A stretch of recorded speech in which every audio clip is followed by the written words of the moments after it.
சிதம்பரம் அருகே லால்புரம் புறவழிச்சாலையில் விபத்து. 2 கார்கள் நேருக்கு நேர் மோதல். சிதம்பரம் அருகே லால்புரம் புறவழிச்சாலையில் இன்று அதிகாலை ஏற்பட்ட விபத்தில் 2 கார்கள் நேருக்கு நேர் மோதி பலத்த சேதமடைந்தன. அதிகாலை நேரத்தில் நிலவிய பனிமூட்டம் மற்றும் வேக கட்டுப்பாடு இழந்ததே இந்த விபத்திற்கு காரணமாக இருக்கலாம் என கூறப்படுகிறது.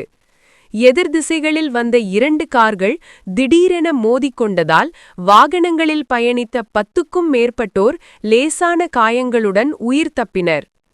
தகவல் அறிந்து சம்பவ இடத்திற்கு விரைந்து வந்த சிதம்பரம் தாலுகா காவல்துறையினர், நெடுஞ்சாலைத் துறையினர் போக்குவரத்தை தற்காலிகமாக நிறுத்தி பின்னர் சீரமைத்து விசாரணை மேற்கொண்டு வருகின்றனர்.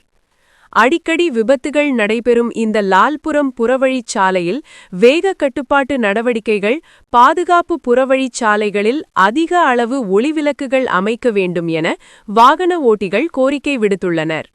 மேலும் இதுபோல் செய்திகளை உடனுக்குடன் தெரிந்து கொள்ள திசை செய்தி யூடியூப் சேனலை ஃபாலோ செய்து கொள்ளுங்கள். நன்றி, வணக்கம்.